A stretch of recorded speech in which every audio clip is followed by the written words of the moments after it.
अब मेनली जो बर्डन की हम बात करते हैं वो दो तरीके से होती है। बर्डन ऑफ प्रूफ को आखिर इसका पर्पस क्या है कि जरूरत ही क्या पड़ती है, इसकी जो इम्पोर्टेंस है बर्डन ऑफ प्रूफ की। हम जब देखते हैं कि एक व्यक्ति की तरफ से कोई केस फाइल किया गया, सूट फाइल किया गया या क्रिमिनल प्रोसीडिंग इनिशिएट की गई, फिर उसके बाद उसके बदले में दूसरी पार्टी की तरफ से अगर सूट है, सिविल मैटर की बात करते हैं तो रिटन स्टेटमेंट आता है, और अगर क्रिमिनल मैटर है तो फिर डिफेंस एविडेंस आएगी। इस तरीके से सारी चीजें चलती हैं। अब दोनों पक्षकार अपनी अपनी तरफ से अपने साक्ष्य देते हैं अपनी बात को साबित या ना साबित करने के लिए। अब बर्डन ऑफ प्रूफ वहां प्रिवेल करता है, वहां मैटर करता है जब दोनों ही चीजें, दोनों ही पक्षकार पैरेलल पोजीशन पे होते हैं। तो उस स्थिति में कोर्ट को एक कंक्लूजन निकालना होता है। अगर कोर्ट को जब कंक्लूजन निकालना है और वो मतलब बिल्कुल एक तरह से इक्वल फुटिंग पे है, तो वहां इन चीजों की जरूरत पड़ती है। अब अगर आप देखते हैं तो जो बर्डन ऑफ प्रूफ की आप बात करोगे तो सीधे सीधे से भैया एक होता है फैक्टम प्रोबेंडाई, एक होता है ओनस प्रोबेंडाई। फैक्टम प्रोबेंडाई जो आपका शिफ्टिंग नेचर का है, सॉरी फिक्स नेचर का, यानी कि ये एक ही जगह फिक्स रहता है। अगर आप देखोगे तो कि जो फ्रॉम द वेरी बिगनिंग जब किसी ट्रायल का शुरुआत होगी या किसी सूट की सिविल मैटर की शुरुआत होगी, तो उस समय देखते हैं जिसे आप कहते हैं the burden of proof which is fulfilled by the law and rules of pleading. आप 101 से देखेंगे। फिर आप दूसरा जो देखते हैं ओनस ऑफ प्रूफ, जो जैसे ही आप एड्यूस करेंगे, एविडेंस अपनी देना शुरू करेंगे, ये साइड बाय साइड तुरंत चेंज होता रहेगा। मैंने कोई बात की, उसके पलट में आप कोई बात करेंगे, आप कुछ कह रहे हैं फिर उसके पलट में मैं बात करूंगा। जो ओनस प्रोबेंडाई है वो शिफ्टिंग नेचर का हो जाएगा, यानी कि जैसे ही एक व्यक्ति ने अपनी बात कही तो दूसरे व्यक्ति को उसका खंडन करना होगा, और जब दूसरा व्यक्ति उसका खंडन करेगा, उसके बदले में कोई चीज कहता है तो वापस पहले पे शिफ्ट होके आ जाएगा। अब मेनली जो देखते हैं कि बर्डन की जब हम बात करेंगे, बर्डन ऑफ प्रूफ जो 101 आपका कहता है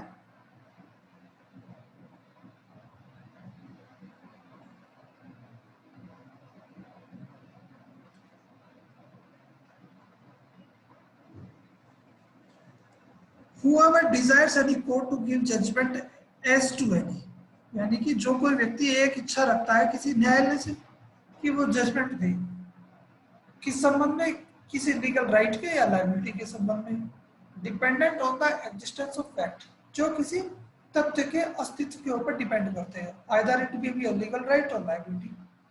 अब दूसरा क्या है, विच ही एसर्ट्स, इसके बारे में कहता है कि दोनों कोर्ट को इस संबंध में जजमेंट देना चाहिए, must prove that those fact exist, जिन तथ्यों के अस्तित्व के ऊपर उनके आधारित हुए किसी लीगल राइट या लायबिलिटी के संबंध में ये चाहता है, इच्छा रखता है कि कोर्ट उसके फेवर में कोई जजमेंट दे दे। तो उस स्थिति में तो ओनस की जब हम बात करेंगे, burden of proof shall lie on a person who assert the fact, तो यहाँ भी ये कह दिया the must prove that those fact exist. When a person is bound to prove the existence of any fact, it is said that the burden of proof lies on that person himself, यानी कि उस व्यक्ति के ऊपर स्वयं इस बात को सिद्ध करने का भार होगा कि जिन तथ्यों के ऊपर, जिन तथ्यों के आधार पर कोई व्यक्ति किसी बात को कह रहा है तो वो अपनी बात को साबित करे। ये होता है आपका फैक्टम प्रोबेंडाई, यानी कि जो इनिशियल, जो बिगिनिंग स्टेज में हमेशा बर्डन उसी व्यक्ति के ऊपर रहेगा जो एसर्ट करता है। The burden of proof shall lie on a person who assert the fact। आप देख लो इसके illustration, A desires in court to give judgement, जहां एक व्यक्ति इच्छा करता है that B shall be punish, यानी कि बी को पनिश किया जाए किसी क्राइम के लिए। ए सेज बी हैज कमिटेड, जिसके लिए ए कहता है कि बी ने एक क्राइम किया इसलिए इसको पनिश किया जाए। A must prove that B has committed the crime, तो ए को यह साबित करना होगा कि बी ने क्राइम कमिट किया है, ये कारित किया है। इसी तरीके से दूसरा आप ये देख लो, A desire to give court to give judgement that he is entitled to certain land in position of B, कहता है कि भैया जो बी के कब्जे में जमीन है उसका वो अधिकारी है, सीधा सीधा सा।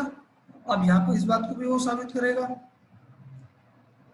by reason of fact which he asserts and which B denies to be true, A must prove the existence of fact, उन तथ्यों के आधारित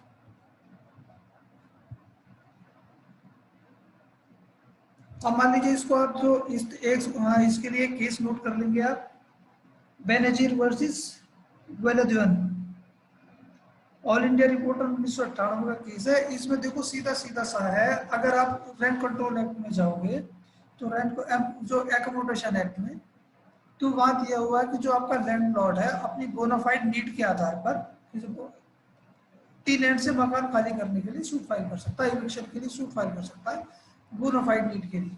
तो जिस बोनाफाइड नीड के आधार पर वो मकान को खाली करने के लिए सूट फाइल करता है, उसको वो बोनाफाइड नीड साबित करनी होगी। अब इसको आगे देख लो आप, what is to be prove by prosecution, prosecution के द्वारा जो प्रूव किया जा रहा है, it is well settled that the prosecution can succeed by substantially proving the very story, यानी कि जो स्टोरी को वो कहता है, प्रोसिक्यूशन की जो स्टोरी है, यानी कि जिसमें प्रोसिक्यूशन स्टोरी हमेशा वो होगी जो एफआईआर में जिसका उल्लेख होता है, जो अकरेंस होता है, जो घटना होती है, जो सीन होता है, इट एलिज जिसके बारे में कुछ होना या ना होना, किसी अपराध का कारित किया जाना बताया जाता है, it must stand on its own legs, तो वो जो स्टोरी है वो अपनी टांगों पर खड़ी होनी चाहिए। यानी कि अगर मैं कोई बात कह रहा हूँ तो उसके पास उस बात को वजन देने के लिए मेरे पास खुद के एग्जिस्टिंग फैक्ट्स होने चाहिए। It can not take advantage of the weakness of the defence, हम इस बात का फायदा नहीं दे सकते कि जो ना अगर हमने कोई बात कह दी तो सामने वाला उसके पलट में कोई जवाब नहीं दे सकता, तो इसका मतलब ये नहीं कि जो हम कह रहे हैं वही सत्य हो जाएगा। हमने जो कहा है वो सत्य होगा तब जब हम अपनी बात को सिद्ध करेंगे। Nor can the court on its own make out a new case for the prosecution and convict the accuse on that basis. अब इसके आधार पर सीधा सीधा सा क्या है कि वो कोर्ट है अपना कोई निष्कर्ष नहीं निकालेगा और प्रोसिक्यूशन के खाली कहने मात्र के आधार पर ही एक्यूज को कन्विक्ट कर देगा। Narayan Singh versus state. और दूसरी चीज आप देखोगे, the burden on whom burden of proof lies, on whom burden of proof lies, the burden of proof in a suit or proceeding lies on that person who would fails if no evidence at all were given on either side। यानी कि अब मैंने कहा कि मैं इस मकान का मालिक हूं किसी भी आधार पर, अब दूसरी तरफ से यह कि उस बात का मैं अपनी तरफ से या तो साक्ष्य दूंगा, दूसरी तरफ से भी उस बात का खंडन किया जाएगा और उसके संदर्भ में साक्ष्य दिया जाएगा। अब अगर दोनों ही तरफ से किसी चीज को लेकर किसी तथ्य के संबंध में कोई एविडेंस नहीं प्रोड्यूस की जाती है, तब उस समय क्या पोजीशन होगी, आप इसको इलस्ट्रेशन जल्दी देख लीजिए। ए sues B for land of which B is in possession, ए ने के विरुद्ध बी के विरुद्ध एक सूट फाइल किया और उसमें कहा उस भूमि के उस संपत्ति के संबंध में जिसका कब्जा बी के पास है, and which as a assets was left to A by the will of C, जिसके बारे में ए का कहना यह है कि सी के द्वारा ए के फेवर में उस मकान की वसीयत कर दी गई थी जो बी के पिताजी हैं। अब अगर कहीं से भी कोई साक्ष्य नहीं आता है तब उस स्थिति में माना यही जाएगा कि जो बी जिनके पास मकान का कब्जा है वही उसके मालिक रहेंगे। 20 ये सीधा सही आ गया। 20 father if no evidence were given on either side B would be entitled to retain his position, उसको इस बात के लिए एंटाइटल्ड होंगे कि वो अपना कब्जा बनाए रखे, क्योंकि जो इस बात को साबित करने का भार किस पर था, ए पर था, जो नहीं कर पाया। A sues B for money due on bond, A B के खिलाफ एक मामला फाइल करता है पैसे की रिकवरी के लिए जो बॉन्ड पर आधारित था, बंद पत्र पर दिया हुआ था। The execution of bond is admitted, अब जो bond by B says that it was obtained by fraud। अब यानी कि दीपक जी ने कह दिया कि जो तरुण सर ने जो बॉन्ड लिखवाया था ना उससे फ्रॉड के अंतर्गत लिखवाया था, झूठ बोल करके।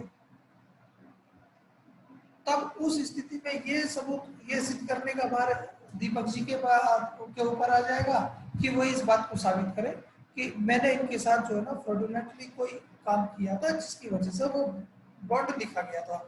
अगर ये इस संबंध में कोई साक्ष्य नहीं दे पाते हैं तो उस स्थिति में ये माना जाएगा तो जिस बॉन्ड के ऊपर मैं इनके खिलाफ पैसे की रिकवरी के लिए सूट फाइल करता हूँ जिसको एडमिट किया हुआ as the bond is admit, यानी कि अगर उसको एडमिट कर लिया तो बॉन्ड इज जेन्युइन है।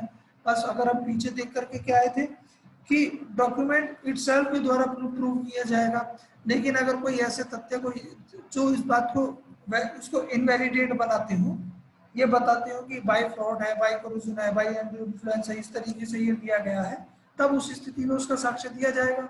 अब यहाँ पर इसको साक्ष्य देने के लिए दीपक जी की जिम्मेवारी है इस बात को साबित करें कि मैंने इनके साथ फ्रॉड किया था, इनकी जो कंसेंट है फ्रॉडुलेंटली ऑब्टेन की थी जब ये बॉन्ड लिखा गया था। तो यही बात आ जाएगी। Which denies if no evidence were given on either side, A would succeed।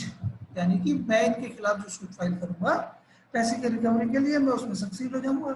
As the bond is not disputed, क्योंकि बॉन्ड को तो एडमिट कर लिया गया है, and the fraud is not proved, जिस फ्रॉड की ये बात कर रहे थे फ्रॉडुलेंट कंसेंट की, वो उसको प्रूव नहीं किया गया। Therefore the burden of proof is on Deepak ji.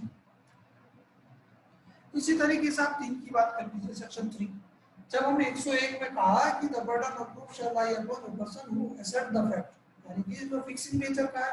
अब अगर आप 103 पे आओगे तो ये शिफ्टिंग नेचर है, यानी कि ए ने जो एक में कोई बात कही है तो उसको जैसे ही उसने अपनी बात वहां कही तो तुरंत उसका बर्डन ऑफ प्रूफ जो है ओनस ऑफ प्रूफ वो शिफ्ट कर जाएगा किसके ऊपर, दूसरे व्यक्ति के ऊपर। The burden of proof as to any particular fact lies on that person who wishes the court to believe in its existence. किसी विशेष तथ्य के बारे में अगर कोई व्यक्ति चाहता है कि कोर्ट उसके ऊपर विश्वास करे, तो उस स्थिति में वो उस पर्टिकुलर फैक्ट से संबंधित जो फैक्ट्स हैं उनको प्रूव भी वही करेगा, unless it is provided by any law that the proof of that fact shall lie on any particular person। A prosecutes B for theft। A ने B के खिलाफ जो है प्रोसिक्यूशन स्टार्ट किया चोरी के लिए, and wishes the court to believe that B admitted the theft to C। जो बी है उसने सी को एडमिशन कर लिया इस बात का कि उसने चोरी की थी। अब ए को साबित ये करना है कि जो बी ने सी को एडमिशन किया उस बात को साबित करें। A must prove the admission B wishes the court to believe that at the time in question he was elsewhere, he must prove it. अब देखो अगर एलिबाई की प्ली भी आप लेते हैं, एलिबाई की प्ली कौन लेगा, एक्यूज लेगा। Plea of alibi by accuse, it is he who has to prove it। State of Haryana versus Shersi 1981 का केस है।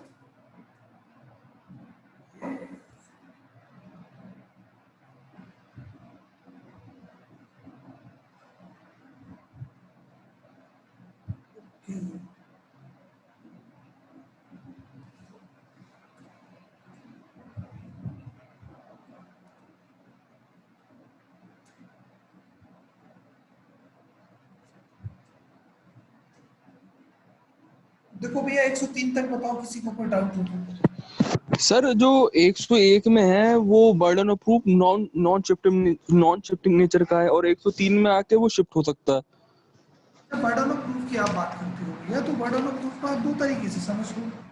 एक तो होता है burden of proof as a matter of law and pleading.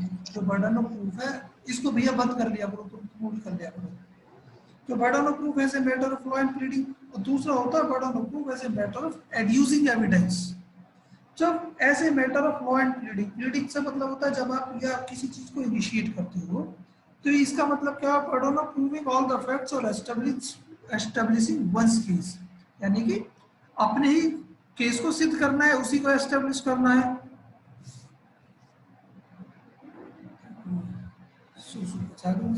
Ji sir, ji sir. उसी को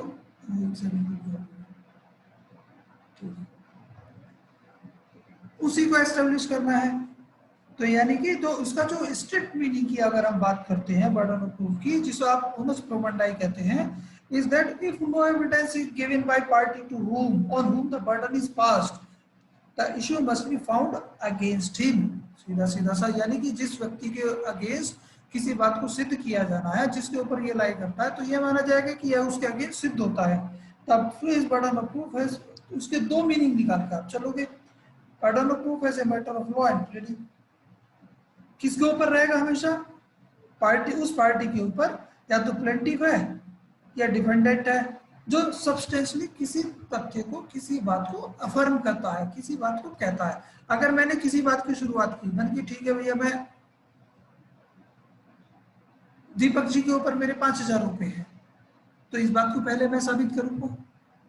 general principle है जिसे आप जनरल बर्डन कहते हो। जनरल बर्डन का प्रूफ हमेशा उसी व्यक्ति के ऊपर रहेगा जो किसी बात को कहेगा, हु अफर्म्स द फैक्ट। अब दूसरा ये कि burden of proof as a matter of adducing evidence, यानी कि जो या तो बिगिनिंग में और किसी पर्टिकुलर स्टेज पे किसके केस की जैसी शुरुआत हुई एक बात कही गई और फिर उसके बाद वो जैसे जैसे आगे चलेगा हर स्टेज पर मैं कहूंगा फिर आपको कहोगे, तो इसका मतलब क्या है, ये हमेशा अनस्टेबल रहता है, जो कंटिन्यूसली शिफ्ट करता रहेगा एक व्यक्ति से दूसरे व्यक्ति तो दूसरे से फिर वापस पहले पे कंस्टेंटली शिफ्ट करेगा, जो आप 102 103 में पढ़ लोगे।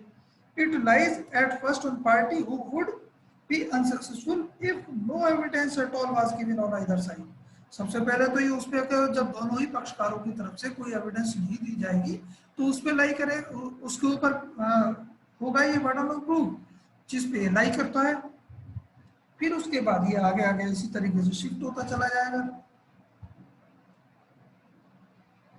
क्यों क्यों आशीष जी? सर जो 101 है वो सर फैक्टम प्रोबेंडा ही होगा सर, वो 1011 फैक्टम ना? प्रोबेंडाई, हाँ जो आपका 101 है दैट इज कॉल्ड फैक्टम प्रोबेंडाई, जो तथ्य को सिद्ध करने का भार है, सीधी सीधी सी बात है, that shall lie on a person who affirms the affirm, यानी कि असर्ट द फैक्ट। चले भैया आगे। सर वो केस का नाम बता दीजिए, बेनजीर वर्सेस। था जी कौन सा बेटा? वो बेनजीर वर्सेस केस का नाम था ना एक। सब बता दिया मैंने। सर 101 में आपने एक केस बताया था बेनजीर वर्सेस। 101 के साथ बताया था बेनजीर वर्सेस वेलेदुआन, VELAYUDHAN है।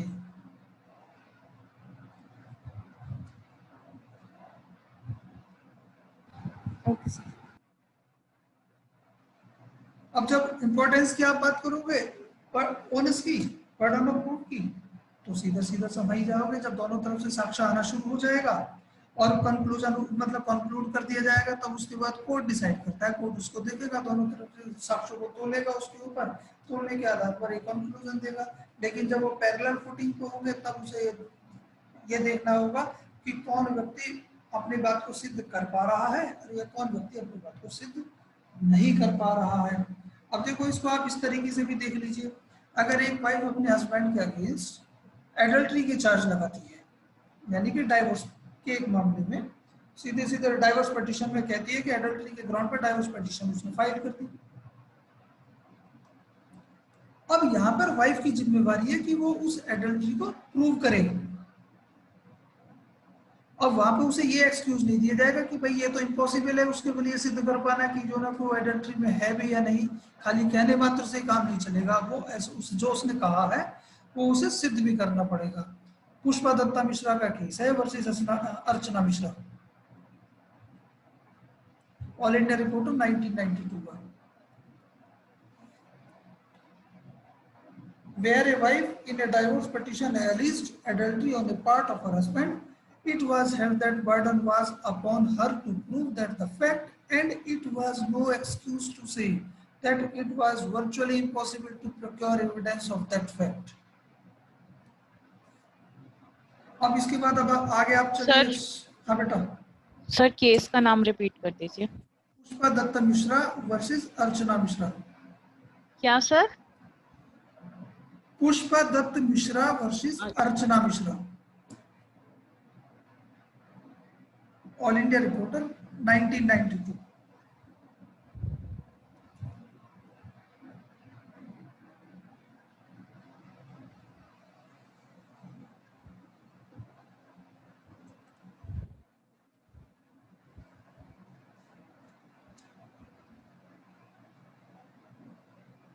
अब देखो 104 की जब आप बात करोगे तो burden of proving any fact necessary to be proved in order to enable any person to give evidence of any other fact is on the person who wishes to give such evidence. अगर कोई व्यक्ति इस बात का court को विश्वास दिलाना चाहता है, उस संबंध में साक्ष्य देना चाहता है कि उसके जो तथ्य हैं उसके द्वारा दी जाने वाली, उसके द्वारा जो कही जाने वाली बातें हैं किसी फैक्ट पर डिपेंडेंट है, तो यानी कि जिस फैक्ट पर वो डिपेंडेंट है उन्हें उन डिपेंडेंट फैक्ट को सिद्ध करना पड़ेगा। जैसे कि अगर एक व्यक्ति किसी बी का डाइंग डिक्लेरेशन को सिद्ध प्रूव करना चाहता है तो उसे सबसे पहले बी की जो डेथ है उसे प्रूव करना होगा, तभी डाइंग डिक्लेरेशन उसका प्रूफ किया जाएगा, अदरवाइज नहीं किया जाएगा। The burden of proving an effect necessary to be proved in order to enable every person to give evidence, यानी कि डाइंग डिक्लेरेशन के लिए वो तभी तो दे सकता है ऐसा एविडेंस जब उसे पहली वाली तथ्य को साबित कर देगा। A wishes to prove by secondary evidence, अगर कोई व्यक्ति सेकेंडरी एविडेंस देना चाहता है तो वो पहले इस बात को साबित करे कि सर जो सेक्शन 5 की जो कंडीशन है 3 में कि वो इनेबल है, सेकेंडरी एविडेंस दे सकता है, पहले उसे ये साबित करना होगा कि उसके बाद जो प्राइमरी डॉक्यूमेंट है, प्राइमरी एविडेंस खो गई है या इस नेचर की है, लाया नहीं जा सकता, या उस व्यक्ति के कब्जे में है जिसके अगेंस्ट इसे सिद्ध किया जाना है, उन सारी परिस्थिति को साबित करेगा तभी वो सेकेंडरी एविडेंस देगा।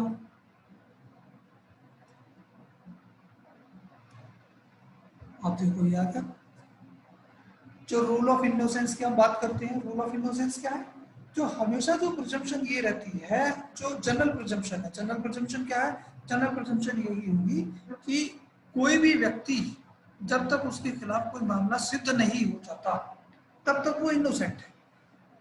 यानी कि दैट्स व्हाई देखो, अगर आप एक्यूज और ऑफेंडर दो शब्द हैं, एक्यूज व्यक्ति वो है जिसके अगेंस्ट कोई ट्रायल चल रहा है, कोई मामला चल रहा है, ऑफेंडर यानी कि जिसके विरुद्ध कोई मामला साबित हो चुका है। जब तक कोई ट्रायल चल रहा है तब तक the person is called as an accused, तब तक उसको इनोसेंट ही माना जाएगा।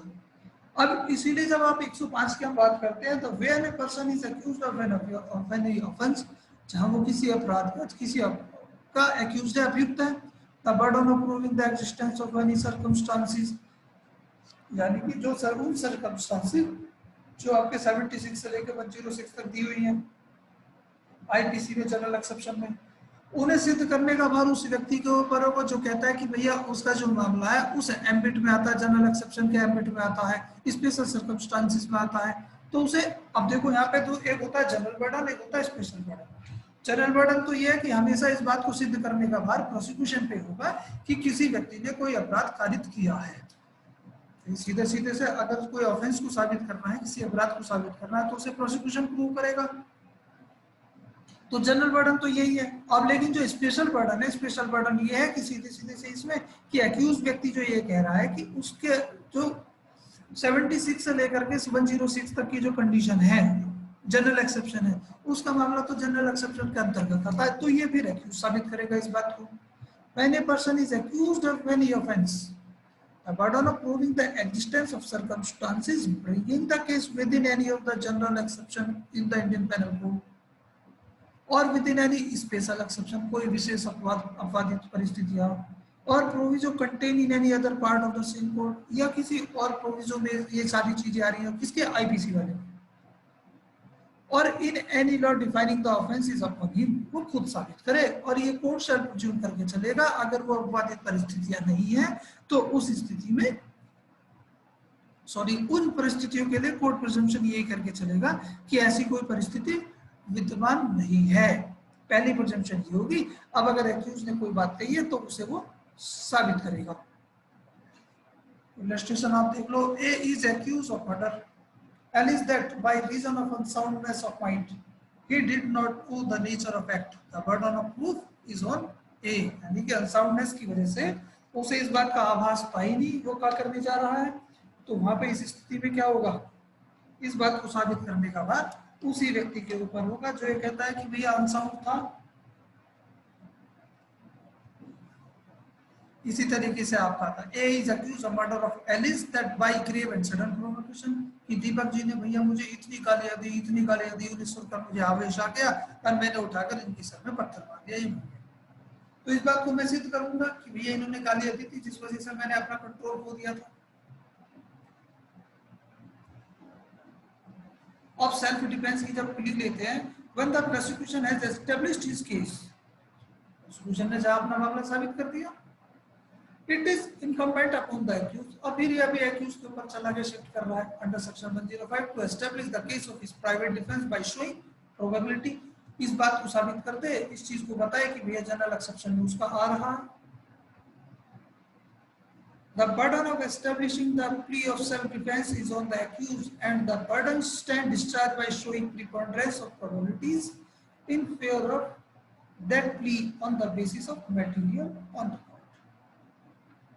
सीधा सीधा सब भैया एक्यूज खुद साबित करे कि उसका मामला उन परिधियों में, उन स्टैंडर्ड में, उस परव्यू में आता है जहां उसे कोई इम्यूनिटी प्रदान की गई है। इम्यूनिटी क्या है? कोर्ट जो आपके जो लॉज है, लॉज के द्वारा उसे कुछ बचाव दिए गए हैं, और बचाव यही है कि अगर 76 से लेकर 106 के बीच का उसको कोई जनरल एक्सेप्शन में उसका कोई मामला आता है तो कोर्ट ये मान के चलता है तो उसके द्वारा जो कार्य किया गया है, कोई एक्ट किया गया है, तो उसे मान लीजिए सपोज मर्डर ही है तो उसे मर्डर ना मान करके कल्पेबल होमिसाइड माना जाएगा।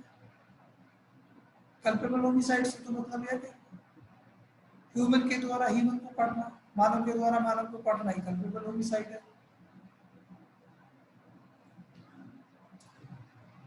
106 देख लीजिए। Burden of proving fact specially with in knowledge. अगर किसी तथ्य की आप बात करते हो कि यह तथ्य किसी विशेष व्यक्ति के ज्ञान में है तो फिर इस बात को भी साबित किया जाए कि ये उसके ज्ञान में है। When a person does an act with some intention other than that which the character and circumstances of the act suggest, the burden of proving that intention is upon him. अब देखो इसको आप किस तरीके से करोगे, यानी कि जो हमारे दीपक जी हैं, दीपक जी रेलवे प्लेटफॉर्म पर बिना टिकट के पकड़े गए। अब इस बात को इंटेंशन क्या थी, इस बात को साबित करने का भार इन व्यक्ति के ऊपर होगा कि इन्होंने टिकट खरीदा था, इनके पास टिकट था। तो ये क्या है, ये एक पर्टिकुलर नॉलेज की आप बात करते हो। A charged with traveling on a railway without a ticket, the burden of proving that he had a ticket is on him. आप दीपक जी बताएंगे ठीक है आपके पास टिकट था, आपके पास साबित करें। ये गिर सकता है या उसके पास आपके पास उसकी डुप्लीकेट कॉपी हो या आपके पास PNR नंबर हो या कोई दूसरी चीज हो, तो उससे आप साबित करेंगे कि हाँ आपने टिकट खरीदा था, मैसेज भी आया होगा। अब ये देखो प्रिजम्पशन की बात करते हो आपने डेथ के बारे में, ये पीछे भी देखा था। When the question is whether a man is alive or dead, जहाँ इस बात का प्रश्न है कि कोई व्यक्ति जिंदा है प्रिया। हाँ प्रिया बोलो। सही, सेक्शन 106 में ये पर्टिकुलर नॉलेज की बात की गई है, तो फिर ये 103 से इसको कैसे हम डिफर करेंगे? नहीं देखो यहाँ इंटेंशन की बात कर रही है। 103 में जब हम बात करते हैं किसी पर्टिकुलर पर्सन की बात कर रहे हैं और यहाँ नॉलेज की बात कर रहे हैं सीधे सीधे से। भाई 103 पे देखो वापस आप जाओ।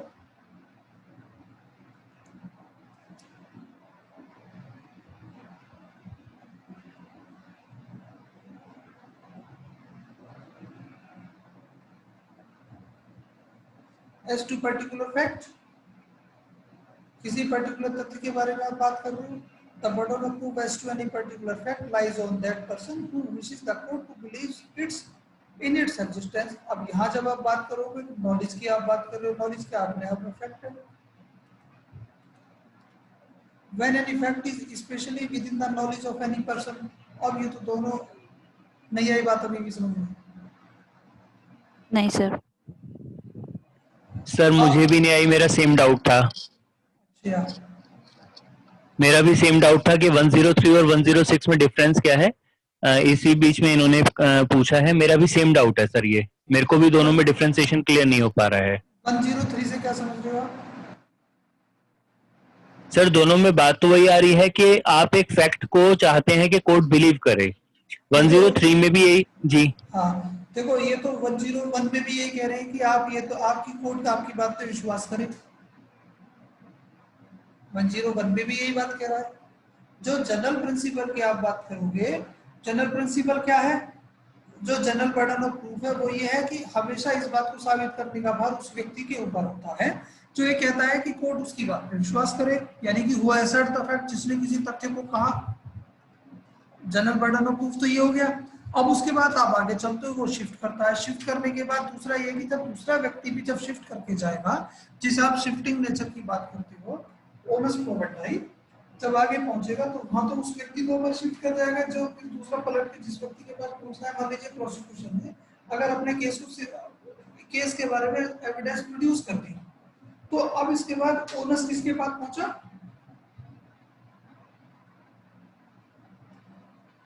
ओनस गया फिर उसके पास एक्यूज के पास। अब एक्यूज इस बात को साबित करे कि उसने वो अपराध कारित नहीं किया है। तब आप 103 में आप देख रहे हैं,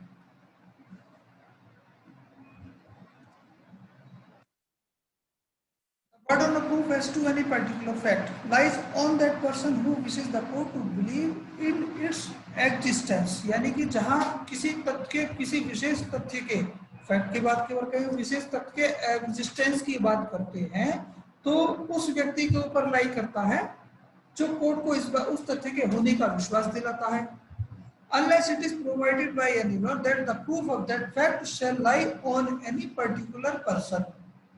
देखो अब यहाँ पे जिस व्यक्ति ने कहा है वही साबित करेगा उस तथ्य को, जब तक कि किसी लॉ के द्वारा ये प्रावधानित ना हो कि इस बात को साबित करने का भार किसी विशेष व्यक्ति के ऊपर होगा। मान लीजिए अगर चोरी की हम बात करते हैं, मैंने कहा दीपक जी ने चोरी की है, तो मैं साबित करूंगा दीपक जी ने चोरी की है। अगर लॉ ये कहता कि इस चोरी को साबित करने के लिए हमें हर्षित मेहता जी के द्वारा साबित किया जाना है, अगर लॉ ने कहा हुआ तब तो हर्षित मेहता जी साबित करेंगे। अगर लॉ नहीं कहता है तब उस स्थिति में इस बात को मैं ही साबित करूंगा। ये अपने आप में एक फैक्ट है। अब दूसरी बात 106 की जब हम बात करते हैं, 106 तो किसी नॉलेज की बात कर रहा है। When any fact, ये इसका आप जो इंटेंशन की बात कर रहे हो, जो इनर फीलिंग्स है, इनर फीलिंग्स यानी कि जो आपका सेक्शन 14 में आप पढ़ करके आए थे, स्टेट ऑफ माइंड, जो आपका मेंटल स्टेट है, इस मेंटल स्टेट की आप लाओगे नॉलेज की, नॉलेज, फ्रेशनेस, नेग्लिजेंस, वो सारी चीजें उसमें आती हैं। When any fact is especially within the knowledge of any person, यानी कि जहां किसी बात के लिए हम कहते हैं कि भैया हर्षित मेहता जी ने मुझसे 500 रुपए उधार दिए थे और इस बात की जानकारी दीपक जी को है। When any fact is especially within the knowledge of any person, the burden of proving that the fact is upon him। फिर मैं इस बात को भी साबित करूंगा कि भैया इनकी नॉलेज में कैसे है ये, तो मैं बताऊंगा कि उस समय ये वहां खड़े हुए थे। When a person does an act with some intention, जहां मैंने कोई काम किसी विशेष आशय के साथ किया है, other than that which the character and circumstances of that act suggest, यानी कि जो उस केस के बारे में, उस पर्टिकुलर एक्ट के बारे में जो कैरेक्टर है और सर्कमस्टांसेस है सजेस्ट करती है, इस बात को सिद्ध कर, वो उस इंटेंशन को सिद्ध करने का भार भी उस पर होगा। अब देखो इसको इस तरीके से लीजिए, मान लीजिए मैंने दीपक जी से कहा भाई दीपक जी पढ़ना शुरू करो, तो क्लास अटेंड नहीं करते। दीपक जी ठीक है सर, दीपक जी ने अपने क्लास अटेंड कर ली।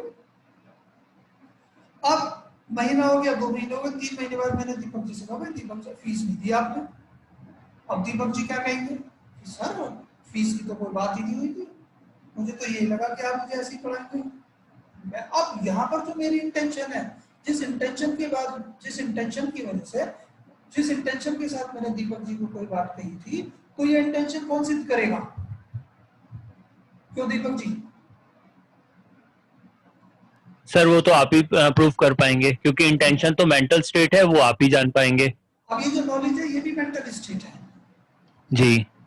ये मेरी नॉलेज में है कि मैंने किस इंटेंशन के साथ कोई काम किया है, पर्टिकुलर नॉलेज के साथ मैंने एक काम किया, तो इस बात को मैं अब क्लियर है। अब इसके साथ ये क्या है, मैं जो तुरंत क्या करूंगा, मुझे फिर दिया, अब इस बात को साबित करने के लिए क्या करूंगा मैं, फिर मैं जो पता लगा जो हमारे श्रेयांश जैन है, श्रेयांश जैन के साथ मेरी बातचीत हुई थी। श्रेयांश बोला सर किस तरीके से करोगे, मैंने भैया ऐसे ऐसे करेंगे, ये रहेगा, तो ठीक है। फिर इस बात को मैं कोर्ट के समक्ष लेके आऊंगा, मैंने जी इस संबंध में मेरी ऐसे ऐसे इनसे भी बातें हुई। तो ये सारी की सारी बातें, ये सारी जो साक्ष्य कौन प्रोड्यूस करेगा, मैं प्रोड्यूस करूंगा। When any fact is especially within the knowledge of any person, जहां किसी तथ्य की आप बात करते हो, वो तथ्य किसी विशेष किसी व्यक्ति के जानकारी में है, the burden of proving that fact is upon him, तो इस बात को साबित करने का भार भी किस पर होगा, मेरे ऊपर होगा। When a person does an act with some intention other than that which the character and circumstances of the act suggest, यानी कि उन कैरेक्टर से, उन परिस्थितियों से अलग मैंने किसी इंटेंशन के साथ कोई काम अगर मैंने किया है, तब उस स्थिति में क्या होगा, इस बात को भी साबित, फिर उस इंटेंशन को कौन प्रूव करेगा, वही साबित करेगा जो उस इंटेंशन का लाभ लेना चाहता है।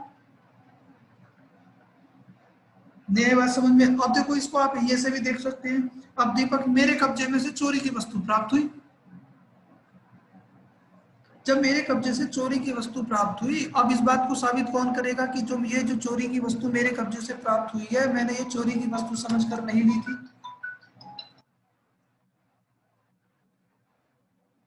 जब स्टोलन प्रॉपर्टी मेरे कब्जे में से निकली है, मेरे पास से मिली है, तो प्रिजम्पशन क्या होगी कि मैंने इस जानकारी के साथ उसको प्रॉपर्टी को पोजीशन में लिया है कि ये चोरी की है, पहले एक प्रिजम्पशन, या मैंने वो चुराई है। तो दो सर presumption- आपका ये पॉइंट तो क्लियर हो गया मेरे को कि आप इसमें इंटेंशन वाले पॉइंट की बात कर रहे हैं, लेकिन इसका जो मेन कंफ्यूजन क्रिएट होता है वो इसके बी इलस्ट्रेशन से क्रिएट हो रहा है सर। वो जो रेलवे टिकट वाला पॉइंट है, उसमें इंटेंशन या हम स्पेशल नॉलेज की बात को कैसे लिंक कर रहे हैं, कंफ्यूजन वहां से क्रिएट हो रहा है सर। कंफ्यूजन क्रिएट नहीं हो रहा है भैया। कंफ्यूजन ये है कि अब ये जो मेंटल स्टेट यानी कि जो मेंटल फैक्ट है ये कि आपने टिकट खरीदा था, ये बात किसकी जानकारी में है भैया, नॉलेज किसको है इसकी? भाई आपके पास टिकट नहीं मिला, प्रिजम्पशन ये है कि आपने टिकट नहीं खरीदा। आपने टिकट खरीदा है, इस बात की जानकारी किसको है? मेरे को ही होगी सर। तो कौन सिद्ध करेगा? ठीक है सर। नहीं आया बात समझ अब भी? सर वैसे ठीक है, वो 103 और 106 में जब कंपैरिजन होता है ना, तो इसका जो इंटेंशन वाला पॉइंट है वो कंफ्यूज कर रहा है, बाकी वैसे सेक्शन क्लियर हो गया है सर। इंटेंशन की तो बात, ये तो इसको पर्टिकुलर नॉलेज की आप बात करोगे ना, क्योंकि क्यों ना किसी अगर फैक्ट की आप बात करोगे तो उससे संबंधित साक्ष्य उस व्यक्ति के द्वारा ही आएगा। देखो वहां पीछे हम क्या क्या चले थे, जब तक किसी सेक्शन के द्वारा उसे मना ना किया हो तब तक वो खुद करेगा। आबिदा, सर 103 में सिंपली शायद, मतलब मैं आपसे पूछ रही हूँ, हो सकता है मैं गलत हूँ, 103 में फैक्ट को प्रूव करने की बात की जा रही है और 106 में ये प्रूव करने की बात की जा रही है कि जो फैक्ट है नॉलेज में था, राइट? यही तो बात कर चले थे हम भी। फिर वहां पे एक फैक्ट को प्रूव कर रहे थे आप, किसी पर्टिकुलर फैक्ट को।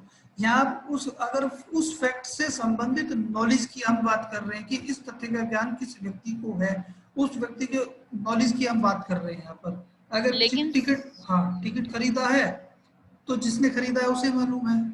सर ये जो हाँ, इलस्ट्रेशन बी है, इसमें तो सर हम इंटेंशन को देखेंगे, फिर नॉलेज को क्यों देखेंगे? क्योंकि अगर जो ए है उसने, ठीक है नॉलेज में तो होगा ही, जाहिर सी बात है, लेकिन सर उसकी इंटेंशन थी या नहीं थी वो प्रूफ करना पड़ेगा नहीं उसे, सामने वाले को। नॉलेज में तो जाहिर सी बात है होगा, क्योंकि हमने खरीदा है, हमें पता ही है। देखो बेटा सीधा सा है, क्लियर कट एकदम। आप जो है रेलवे प्लेटफॉर्म पर बिना टिकट के पकड़े गए, प्रिजम्पशन क्या है कि आप, हमने टिकट नहीं खरीदा।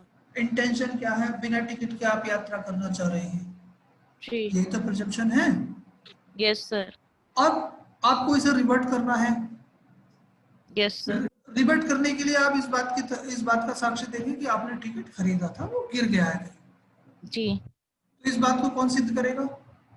मतलब ये जो गिरना है ये हमारी नॉलेज है या खरीदना है वो हमारी नॉलेज है? आपने टिकट खरीदा था, ये आपकी नॉलेज है कि आपने टिकट खरीदा अच्छा, था, ये आपकी नॉलेज है। ठीक है। क्योंकि गिरने के, अगर खरीदा था तभी तो गिरा है, यस सर। अगर खरीदते ही ना तो गिरता कहां से? जी तो आप जो है गिरने से पहले उसका खरीदना साबित करोगे ना। यस सर, लेकिन सर जो गिरना है वो नॉलेज में नहीं आएगा। वो तो है ही नहीं वो आपके हमें, पास। वो तो सुनो मेरी बात, वो तो जब आपके पास वो टिकट नहीं है तो इसका मतलब कहीं मिसप्लेस हो गया है, वो तो अपने आप दिखाई दे रहा है क्योंकि आपके पास नहीं है। लेकिन आप उसका Yes, खरीदना तो साबित करोगे यस कि सर। आपने परचेज किया था। Yes sir. और तो सर वो भी तो फैक्ट हो गया फिर है ना, फिर उसमें 103 में और 106 में कोई डिफरेंस ही नहीं रह गया, वो भी तो फैक्ट है उसे प्रूव करना। ये नॉलेज में सर ये टिकट वाला एग्जांपल कुछ फिट नहीं हो रहा, मुझे ऐसा लग रहा है। नहीं तो अब ये तथ्य है कि आपने टिकट खरीदा था, जी आपके पास टिकट था, किसको पता हो सकता है? आपको ही तो पता होगा। जी आपके पास जो इंटेंशन थी, जिस इंटेंशन से आपने, भाई आपने एक बोनाफाइड इंटेंशन के साथ प्लेटफॉर्म पर आए हो, उस तो आपकी जो इंटेंशन जो ना बोनाफाइड इंटेंशन ही तो प्रूव करनी है आपको यहाँ पे। Yes sir. सर सपोज जिससे टिकट खरीदा था उसकी भी नॉलेज में है तो उससे भी तो प्रूफ करवाया जा सकता है, उसकी नॉलेज में था तो। हाँ, तो उसी से तो प्रूव कराओगे, यही तो इस बात को सिद्ध कौन करेगा? उसकी हम उसकी एविडेंस किसके द्वारा प्रोड्यूस की जाएगी? ए के द्वारा। आपके द्वारा प्रूव की जाएगी, यस आपके सर। द्वारा प्रोड्यूस की जाएगी। तो यही तो बात कह के चल रहे हैं हम यहाँ पे। Yes sir. मान लीजिए अब दूसरा, आप इसको यार इस तरीके से कर लीजिए कि आपके खिलाफ जो है एक मर्डर का मुकदमा चलता है दिल्ली के अंदर, कि दिल्ली में आपने जो ना पर्टिकुलर डेट पे एक मर्डर किया। आप कहते हो कि जी मैं तो उस समय दिल्ली में थी ही नहीं। जी सर। ये क्या है? सर ये नॉलेज और सब हाँ, प्ली ऑफ एली भी लिया जा रहा है। हाँ, तो प्ली ऑफ एलिबाई क्या है? इस बात की जानकारी किसको हो सकती है कि आप दिल्ली में नहीं थे, आप मुंबई में थे? सर हम टिकट से शो कर सकते हैं, हम जिस होटल में स्टे कर रहे हैं वहां हाँ, से शो कर सकते हैं। हाँ, तो I was in Mumbai on such and such on a particular date on a particular time with such and such person, and the किसको ज्ञान है इस बात का? उस व्यक्ति को हो सकता है जिस व्यक्ति के साथ आप थे। भाई आप इसको ब्रॉड सेंस में लेके चलोगे ना, तो yes fact is specially that you were not here, you were in Bombay with in the knowledge of any person. Any से मतलब कोई भी हो सकता है, यस यानी सर। किसी व्यक्ति के नॉलेज में वो थी, यानी कि such and yes such person के साथ हम मुंबई में थे। The burden of proving that fact is upon him. तो उसी व्यक्ति के ऊपर होगा जो इस बात को यस एक्सेप्ट कर सर। रहा है, कह रहा है कि मैं जो ना उस समय दिल्ली में नहीं मुंबई में थी। तो अब कौन साबित करेगा? सर उस मैं व्यक्ति के। हाँ, आप करोगे ना मैं तो उसी व्यक्ति की फिर एविडेंस आएगी साथ में, आप उनका साक्ष्य उसके साथ प्रोड्यूस यस सर। करोगे। तो यही तो है, तो कह रहा है कि जो स्पेशल यस सर। नॉलेज की जब आप बात करते हो। दीपक जी कोई डाउट है इसमें? नहीं सर, क्लियर सर। है? आगे चलूं? जी सर। देखो, when the question is whether a man is alive or dead, question क्या है कि कोई व्यक्ति जीवित है या मर गया है। अब वहां पर दिखाया ये जाता है, पहले भी देखो इसको हम कर चुके हैं, एंड प्रिजम्पशन के साथ, and it is shown that he was alive with in 30 years. ये दिखाया जाता है कि 30 वर्ष के दौरान वो जीवित देखा गया था, जिंदा था। अब कोई व्यक्ति ये कहता है कि वो मर चुका है, तो वो खुद साबित करे बशर्ते कि 108 में। अगर क्वेश्चन क्या है, किसी व्यक्ति के जीने या मरने से है, और यहाँ प्रूव ये किया जाता है एंड इट इज प्रूव्ड, वहां पर शोन है शब्द एंड इट इज शोन, लेकिन यहाँ क्या है? And it is proved that he has not been heard for 7 years, 7 वर्ष से उसको सुना ही नहीं गया है, by those who would naturally have heard of him, यानी कि जिनको प्राकृतिक रूप से उनके द्वारा सुना जाना चाहिए था। If he had been alive, अगर वो जीवित होता तो। The burden of proving that he is alive is, हम यहाँ पे क्या है, वो प्रिजम्पशन ऑफ अलाइव, उसके जीने की प्रिजम्पशन कर रहे हैं। यहाँ ये प्रिजम्पशन ऑफ डेथ है, हम उसके मरने की प्रिजम्पशन कर रहे हैं। उस व्यक्ति के ऊपर शिफ्ट कर जाएगा जो ये कहता है कि वो जीवित है। सुनो, burden of proof as to relationship in cases of partners. मुझे लगता है ज्यादा तो नहीं हो गया। सर 107 और 108 में एक बार डिफरेंस फिर से बता दीजिए। अच्छा ये बताओ, 107 समझ में आया? क्यों आगे था?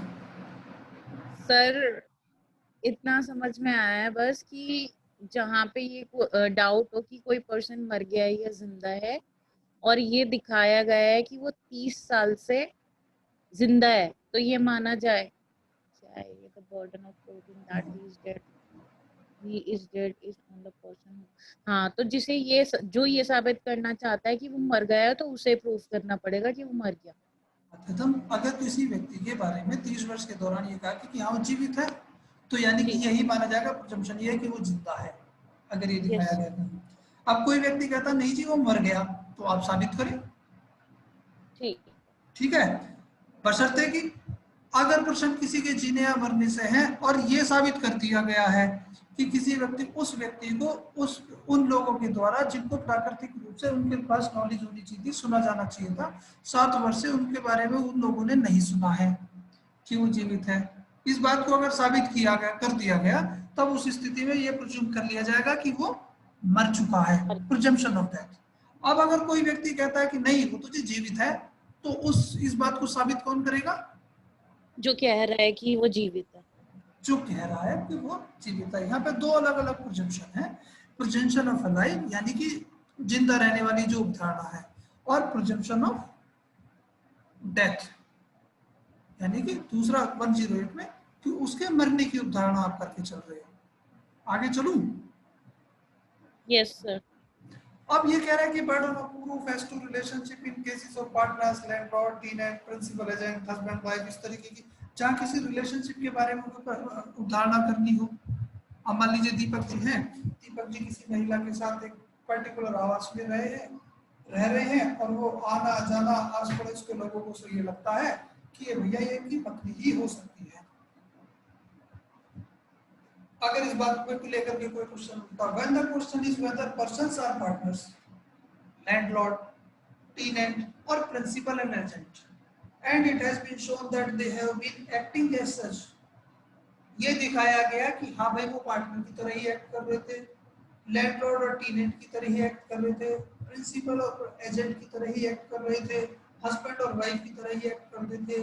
The burden of proving that they do not stand, नहीं भाई इस तरीके से नहीं, और हैव सीज टू स्टैंड, उनके बीच में पार्टनरशिप खत्म हो चुकी थी, या वो पार्टनर नहीं थे, या वो लैंडलॉर्ड और टेनेंट नहीं थे, या वो प्रिंसिपल एजेंट नहीं थे, या वो हस्बैंड एंड वाइफ नहीं थे, तो each other in those relationship respectively is on the person who FL that. अगर दीपक जी से कह दिया जाए कि भैया आप महिला के साथ थे, वो महिला आपकी पत्नी है, तो दीपक जी तुरंत कहेंगे नहीं भाई वो मेरी पत्नी नहीं है, तो इस बात को साबित करने का भार दीपक जी के ऊपर होगा कि दीपक नहीं वो मेरी पत्नी नहीं है, वो मेरे पार्टनर्स नहीं है, वो मेरे लैंडलॉर्ड या टेनेंट नहीं है, वो मेरे प्रिंसिपल या एजेंट नहीं है। अगर रिलेशनशिप को लेकर के कोई क्वेश्चन रेज होता है तो किसी को कोई डाउट है भैया इसमें?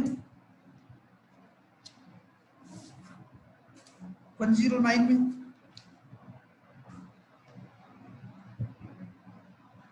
यहाँ पे 109 की जब आप बात करते हो, यह है रूल ऑफ कंटिन्यूटी।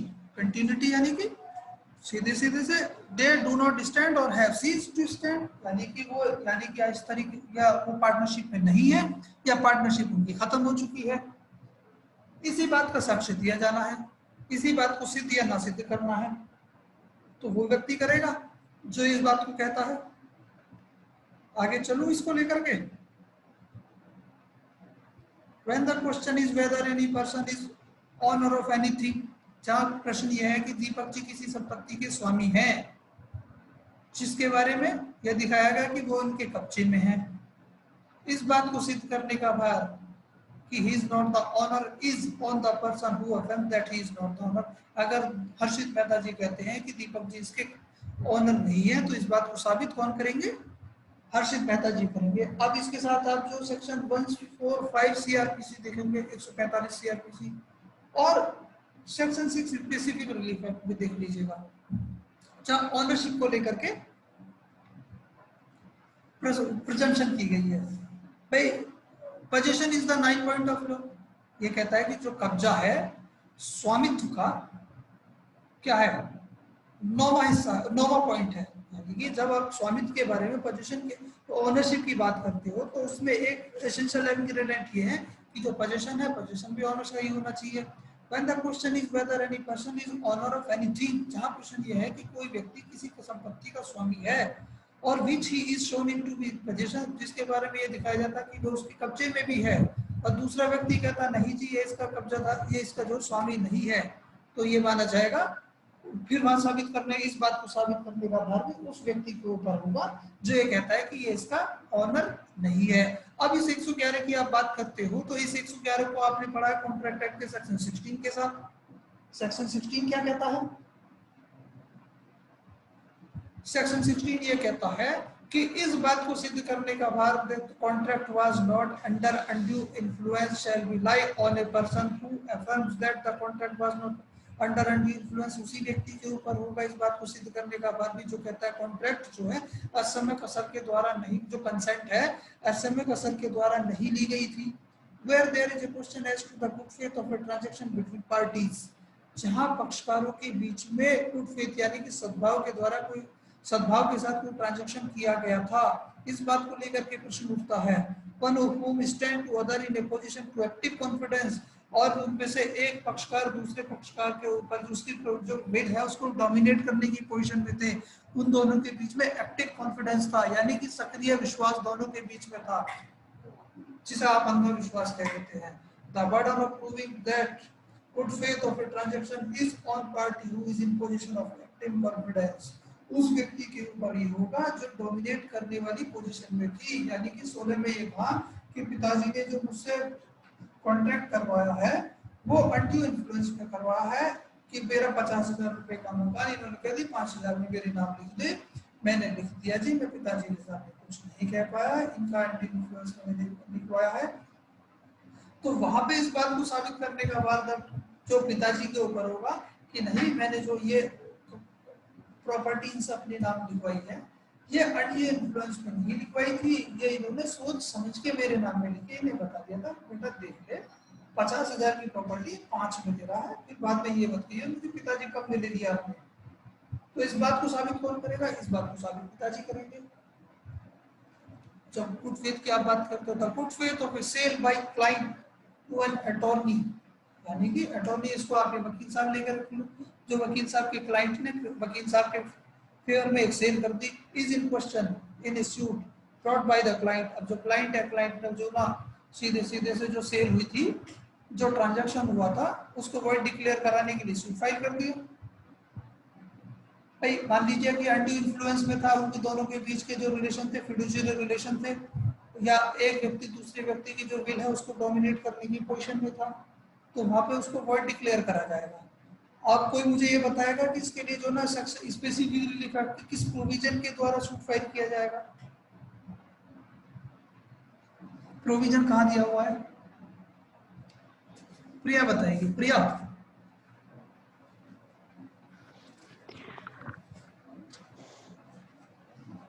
सर मुझे याद नहीं आ रहा। इसमें 33 27 इनके आसपास के सेक्शन है सर, मुझे बिल्कुल याद नहीं आ रहा अभी। कोई और बताएगा भैया? हर्षित जी। नहीं सर, मुझे याद नहीं, मुझे पता नहीं है अभी। आप यहाँ तो याद आओगे जी हैं? क्या कह रहे हैं सर? मैं कह रहा हूँ SRA पढ़ा भी था। मैं कह रहा हूँ मुझे सर पता ही नहीं है। देखो इसको सेक्शन 31 आप देख लीजिएगा कि जहां कोई डॉक्यूमेंट वॉइड है, अवॉइडेबल है, और उसको ऐसे के ऐसे अगर छोड़ दिया गया है, तो उस स्थिति में वो जो प्लेंटिफ है उसको जो ना घोर नुकसान पहुंचाएगा, तो उस स्थिति में उसको कैंसिल कराने के लिए वो सूट फाइल करेगा। तो इसी तरीके से यहाँ पे ये जो कॉन्ट्रैक्ट हुआ था पिताजी को और बेटे के बीच में कि अगर इसको एज इट इज छोड़ दिया तो बेटे को बहुत ज्यादा नुकसान हो जाएगा, तो उसको कैंसिल कराने के लिए सूट फाइल करेगा। Section 31 specific effect 112 birth during marriage, इसको भैया कल करेंगे, आज केवल यहीं तक रहने दो। यहाँ तक भैया किसी को कोई डाउट हो तो वो पूछ लो sir. Deepak ji. Sir section 109 जो है हमारा 109, इस सेक्शन में सिर्फ 3 ही तरह के रिलेशंस की बात की गई है, पार्टनर्स की, लैंडलॉर्ड टेनेंट की एंड प्रिंसिपल एजेंट की। तो जो अभी जैसे आपने अभी एग्जांपल दिया था हस्बैंड वाइफ वाला, क्या ये इस पर एप्लीकेबल होगा या सिर्फ इन्हीं तीनों तक लिमिटेड रहेगा? वाइफ का जो एग्जांपल है ना, अगर आप इसे कॉन्ट्रैक्ट एक्ट में जाकर के देखोगे, एक होता है एजेंसी बाय नेसेसिटी, यानी कि जो हस्बैंड वाइफ है वे क्या है, वे अपने एक दूसरे के जो एजेंट है उनके बीच, बिल्कुल सर, है ना। अब यहाँ पर तो केवल मैं समझाने का पर्पस था उसको। जी मैं वही क्लियर कर रहा हूँ सर, वो तो मैं समझ गया था कि आपने एग्जांपल दिया है। मेरा जो पॉइंट है, ये जो 109 है, ये सिर्फ इन 3 रिलेशंस पर ही एप्लीकेबल होता है या अदर रिलेशंस पर भी एप्लीकेबल हो जाएगा? यही पे होगा। सिर्फ इन्हीं 3 पर होगा। और सर जैसे अभी आपने एक एग्जांपल दिया था कि मैं किसी लेडी के साथ रह रहा हूँ हाँ, और मुझे ये प्रूव करना पड़ेगा कि वो मेरी वाइफ नहीं है। अगर कहना अगर है मैं तो इसके अगर मैं इसके कॉन्ट्रेरी एक एग्जांपल लूं कि मैं किसी लेडी के साथ रह रहा हूं and someone claims that she is not my wife and I want to prove that she is my wife, तो ये बर्डन भी मेरे ऊपर आएगा या ये बर्डन उस पर्सन पर आएगा जो क्लेम कर रहा है? तो आप उनके साथ रह रहे हैं तो इस बात से जो आसपास के लोग हैं उनकी एविडेंस ये आती है कि भैया हस्बैंड वाइफ की तरह ही रह रहे हैं यहाँ पे, जी, हमने सही जी। तरीके से देखा है, तो ये तो साबित आप कर ही दोगे। जो ये कहता है कि आपकी वाइफ नहीं, इस बात को वो साबित करे क्योंकि who assert the fact. Right, sir ठीक है सर। हाँ बेटा बोलो आगे तो। जी सर, ये आपने अभी सेक्शन 110 में बताया था 9 पॉइंट ऑफ पोजीशन। सर ये क्या है? मैंने ज्यूरिस्प्रूडेंस में भी पढ़ा था, मुझे समझ नहीं आया। ये होता है कि position is the 9 point of ownership, यानी कि जब आप कब्जे की स्वामित्व की बात करते हो, ओनरशिप की बात करते हो, तो कब्जा जो है, जो पोजीशन है, उसका एसेंशियल पार्ट होता है। भाई अगर आप किसी प्रॉपर्टी की ओनरशिप आपकी है, किसी की संपत्ति के आप मालिक है, तो कब्जा किसके पास होगा? आपके पास होगा। जी। अगर मान लीजिए एक प्रॉपर्टी में आप 20 साल से रहते आ रहे हो, तो प्रिजम्पशन क्या होगी? कि हम आपकी है, हाँ हमारे हम ओनर हैं। आपकी, आप ओनर हैं, तो यही प्रिजम्पशन है कि position is the 9 point of ownership. यानी कि जब पोजीशन की आप बात करोगे तो प्रिजम्पशन यही आएगी कि अगर पोजीशन आपके पास है तो ओनरशिप भी आप ही के पास होगी। पहले प्रिजम्पशन ये। तो सर ये 9 पॉइंट क्या है, ये मुझे समझ नहीं आ रहा। बेटा देख के बताओगे, एक बार देख लो, मिल जाए तो ठीक है, नहीं तो फिर कल बताओ। ठीक है सर। ठीक है ना? ये किसी सर, को कोई, हाँ सर। जी सर, सेक्शन 45 में बात करता है उसकी एक्सपर्ट ओपिनियन की। तो सेक्शन 45 में जिन पॉइंट ओपिनियन एक्सपर्ट की बात करता था, तो